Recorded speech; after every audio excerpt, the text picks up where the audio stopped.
لا إله إلا الله الله الله محمد رسول الله قال طريق الله لا إله إلا الله لا إله إلا الله الله الله محمد رسول الله طارقنا طريق الله لا إله إلا الله لا إله إلا الله الله الله محمد رسول الله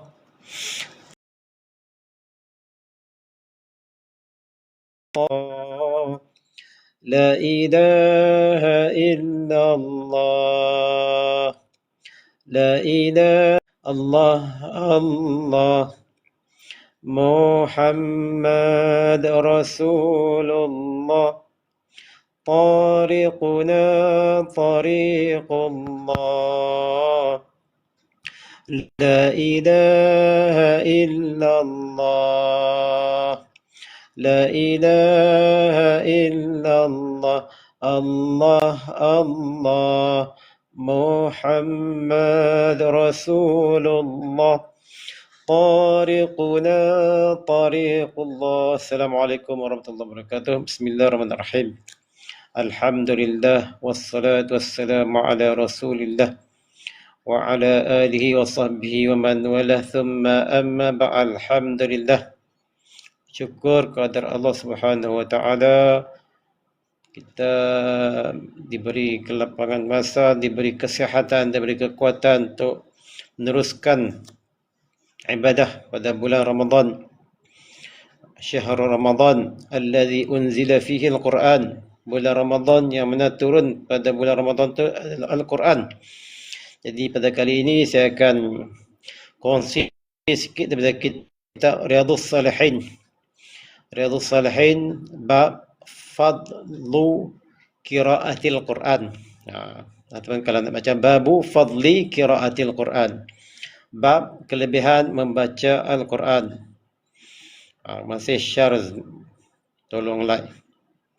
Bab kelebihan membaca Al-Quran. Bab kelebihan membaca, bab kelebihan tilawah Al-Quran. Antara hadis yang dikongsikan dalam kitab Riyadhus Salihin, dan kalau tuan-tuan ada kitab Bahrul Mazi, dalam tu pun ada, cari jilid 20 kitab Bahrul Mazi, abwab thawabil Quran, bab tentang pahala membaca Al-Quran.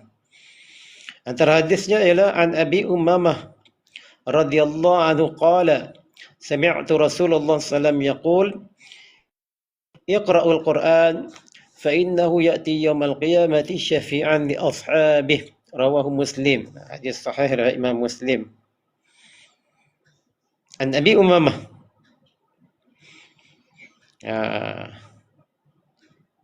sahabat Nabi yang kunyahnya Abu Ummamah radhiyallahu anhu qala sami'tu Rasulullah sallallahu alaihi wasallam yaqul, aku mendengar Rasulullah sallallahu alaihi wasallam bersabda, iqra'u al-Qur'ana. Jadi Nabi zaman tu Nabi suruh para sahabat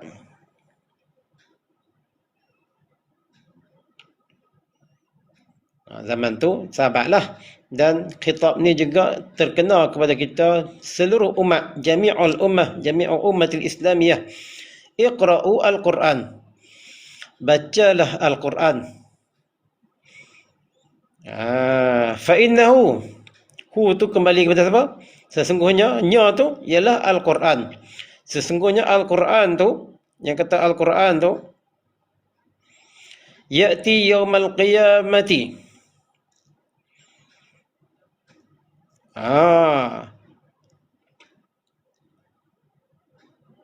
qila dalam syarah Dalilul Falihin kata qila yusawwaru al-Quran bisurah bihaitsu yaji'u yaumal qiyamah wa yarahu an-nas kama yaj'al Allah li'a'malil 'ibad khairuha wa syarruha surah wa waznan yudha'u fil mizan. Yani Al-Quran yang kita baca ni akan dibawa dengan satu gambaran yang dibawa pada hari kiamat yang manusia boleh tengok sebagaimana manusia boleh tengok amalan-amalan dia.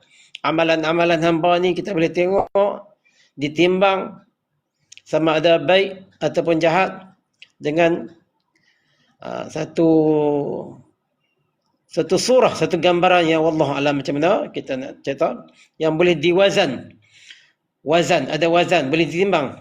Waznan yudha'u fil mizan, akan diletakkan dalam mizan. Dalam timbangan amal, sama ada amal baik ataupun amal buruk. Jadi baca Quran dapatlah diletakkan di amal hasanah kita, insya-Allah, amal baik kita. Jadi dia kata fa innahu ya'ti yaumal qiyamati syafi'an. Jadi Al-Quran tu sebagai syafi'an. Al-Quran tu dia jadi syafaat kat kita. Syafaat kepada siapa? Kalau tak baca tak jadi syafaat juga. Syafi'an li ashabih. Jadi syafaat kepada ashabih. Apa maksud ashabih? Iaitu orang yang membaca Al-Quran. Orang yang sibuk dengan Al-Quran. Yang berpegang teguh dengan arahan dan yang Quran suruh dia buat, yang Quran larang dia tinggalkan. Itu masuk syafi'an li ashabih, iaitu orang yang membaca Al-Quran, yang sibuk dengan Quran, orang yang berpegang teguh dengan arahan dan larangan daripada Al-Quran. Hadis rawahu Muslim, hadis riwayat daripada Imam Muslim. Kita ambil satu lagi hadis. Anin Nawas bin Sam'an radhiyallahu anhu qala sami'tu Rasulullah sallallahu alaihi wasallam yaqul yu'ta yawmal qiyamati bil Qur'ani wa ahlihi alladhina kanu ya'maluna bihi fid dunya taqaddumuhu suratul Baqarah wa Ali Imran tuhajjani an sahibihima. Hadis rawahu Muslim. Hadis ni riwayat Imam Muslim dan juga diriwayatkan dalam Imam At-Tirmizi. Baik, iaitu daripada sahabat yang bernama An-Nawas bin Sam'an. An-Nawas bin Sam'an. Kita jarang dengar nama sahabat An-Nawas bin Sam'an ni. Wallahu alam, saya pun jarang dengar. Ini kita kena tengok dalam kitab-kitab yang membicarakan tentang sahabat. Antaranya kalau kitab yang membicarakan sahabat, Hayatus Sahabah Al-Kandahlawi ataupun Asadul Ghabah dan sebagainya. Sahabat yang bernama An-Nawas bin Sam'an radhiyallahu berkata qala sami'tu Rasulullah sallallahu alaihi wasallam yaqul, aku mendengar Rasulullah sallallahu alaihi wasallam bersabda, yu'ta.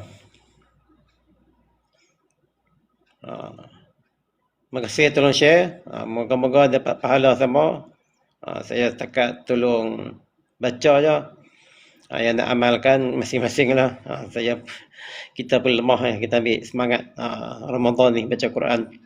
Yu'ta yawmal qiyamati bil Quran wa ahlihi alladhina kanu ya'maluna bihi fid dunya taqaddumuhu suratul Baqarah wa Ali Imran tuhajjan an sahibihima. Yu'ta dengan wazan bina lil maf'ul, bina majhul. Apa yu'ta? Dibawa waktu bila? Yaumal qiyamah. Dibawa pada hari kiamat. Bil Quran. Bil Quran Al-Quran yang jadi naib fa'il. Jadi yang dibawa tu betul? Yang dibawa tu Al-Quran. Wa ahlihi, ataf kepada Al-Quran. Dibawa di hari kiamat Al-Quran wa ahlihi. Ahli Al-Quran. Kemudian disifatkan ahli Al-Quran tu macam mana? Alladzina kanu ya'maluna bihi fid dunya. Siapa ahli Al-Quran ni? Iaitu alladzina kanu ya'maluna bihi fid dunya. Iaitu mereka yang beramal dengan bihi, dengan Al-Quran di dunia ni. Apa yang Quran suruh mereka buat, apa yang Quran larang mereka tinggalkan. Allah, adakah kita ahli Quran? Kena muhasabah balik. Berapa banyak ajaran Al-Quran suruh kita tak buat, berapa banyak ajaran Al-Quran yang larang kita buat. Adakah kita ahli Quran?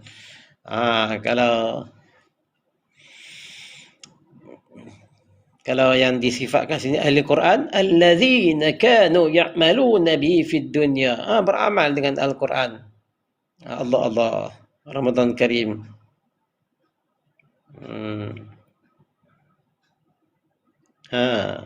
Beramal dengan Al-Quran.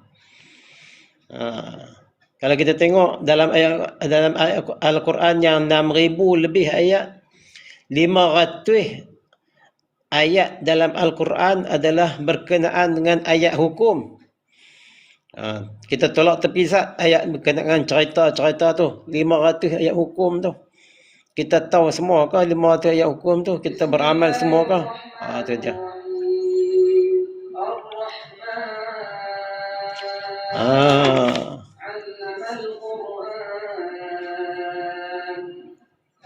Taqdumuhu suratul Baqarah wa Ali Imran tuhajjani an sahibihima. Taqdumuhu.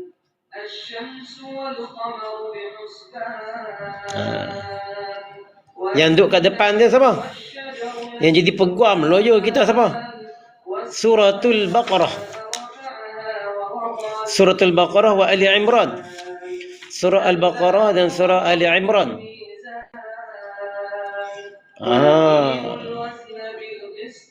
Surah Al-Baqarah dan surah Ali Imran. Surah Al-Baqarah dan surah Ali Imran inilah yang akan jadi peguam kita. Tuhajjani an sahibihima. Surah Al-Baqarah dan surah Ali Imran ni dia akan jadi peguam, jadi lawyer. Jadi lawyer kita. Kalau kita bacalah. An sahibihima. Allah. Orang yang baca, orang yang tadabbur dengan surah Al-Baqarah dan surah Ali Imran, yang beramal dengan apa yang ada dalam surah Al-Baqarah dan Ali Imran, yang meninggalkan apa yang dilarang dalam surah Al-Baqarah dan Ali Imran. Hadis ni riwayat Imam Muslim dan juga dalam Imam At-Tirmizi. Baik. Kenapa ada rahsia disebut surah Al-Baqarah dan surah Ali Imran? Ini saya ambil dalam satu lagi kitab, iaitu kitab, bagus kitab ni kalau tuan-tuan boleh cari, dakwah yang sempurna, peringatan yang utama. Kitab karya Imam Habib Abdullah Al-Haddad yang diterjemahkan oleh Said Ahmad Semaid. Baru ni saya tengok dekat mana nama kedai Hasani, kedai buku Hasani kat Sungai Petani ada kitab ni. Yang ada kat saya ni cetakan Pustaka Nasional Singapura. Yang saya tengok itu pun cetakan Pustaka Nasional juga. Yang kat saya ni edisi tahun 2000. Baik, kita tengok kenapa disebut surah Al-Baqarah dan surah Ali Imran. Disebut dalam kitab dakwah yang sempurna ni, dia kata, saya baca sikit.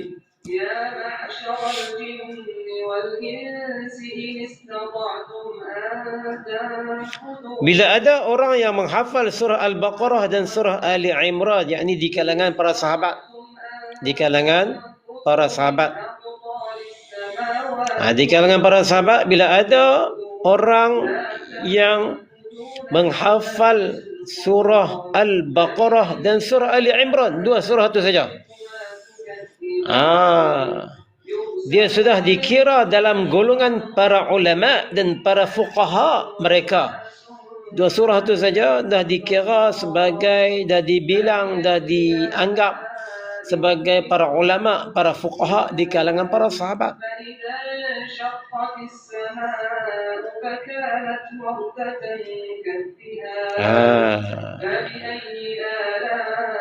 Apa rahsianya?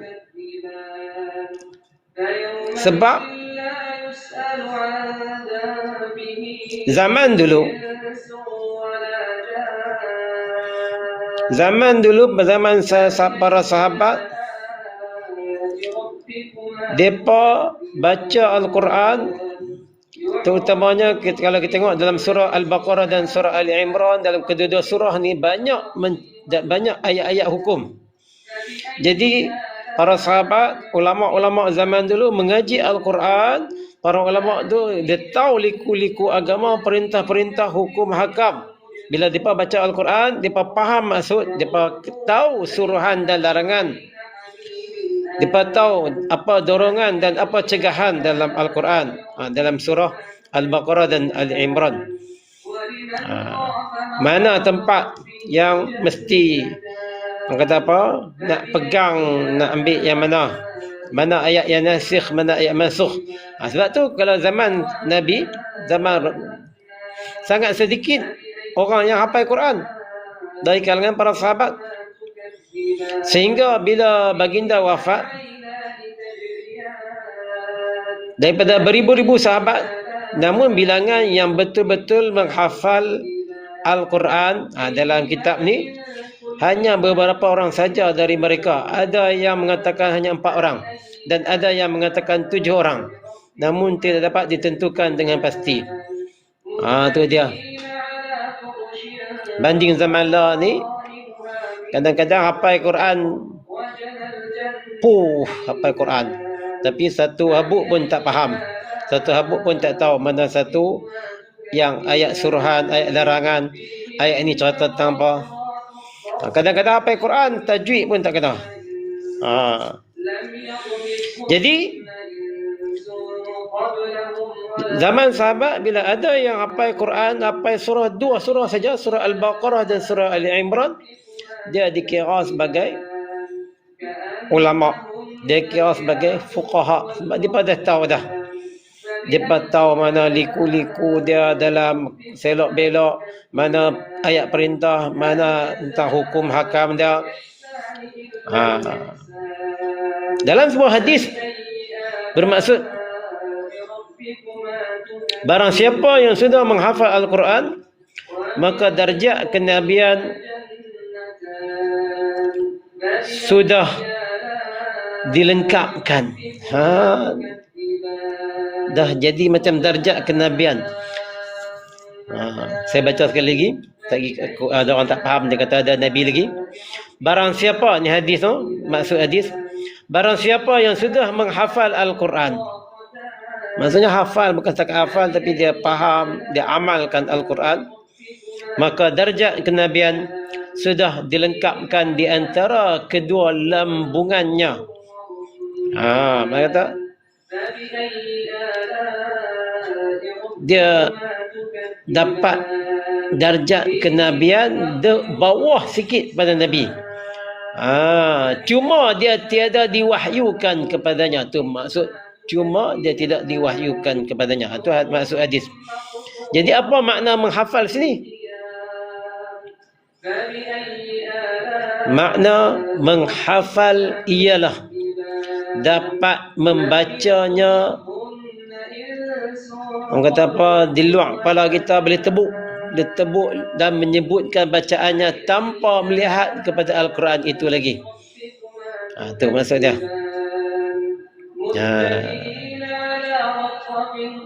Baik, kita tengok dalam kitab Baharul Mazi sikit. Kita ambil berkat kitab Baharul Mazi, syarah kepada Sunan Tirmizi yang ditulis oleh Syekh Idris Al-Marbawi. Tentang yang tadi, ya'ti Al-Quran wa ahluhu alladhina ya'maluna bi fid dunya taqaddumuhu surah Al-Baqarah wa Al Imran. Apa dia kata sini? Kita ambil sikitlah.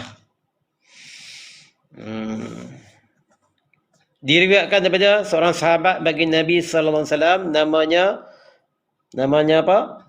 Nawas bin Sam'an radhiyallahu anhu, berkhabarkan riwayat daripada Nabi sallallahu alaihi wasallam telah bersabda, ia Nabi sallallahu alaihi wasallam, datang Quran, didatangkan Quran serta ahlinya, yakni orang-orang yang belajarnya dan menghafaznya, yang beramal mereka itu akan dia di dalam dunia mendahului akan ahli-ahli Quran itu oleh surah Al-Baqarah dan surah Ali Imran. Yakni dua surah itu berjalan di hadapan dengan melayang rupanya sebagai menjadi juara. Dia terjemah juara. Kalau kita zaman ni terjemah, orang kata apa? Lawyer kita lah, lawyer peguam kita. Kedua-duanya macam naungan atau payungan mempertahankan tuannya daripada musuhnya, yakni api neraka. Mudah-mudahan kita dapat beramal dengan Al-Quran. Paling kurang kita boleh membaca Al-Quran, khususnya di bulan Ramadan dan di bulan-bulan yang lain, insya-Allah. Wallahu a'lam. Assalamualaikum.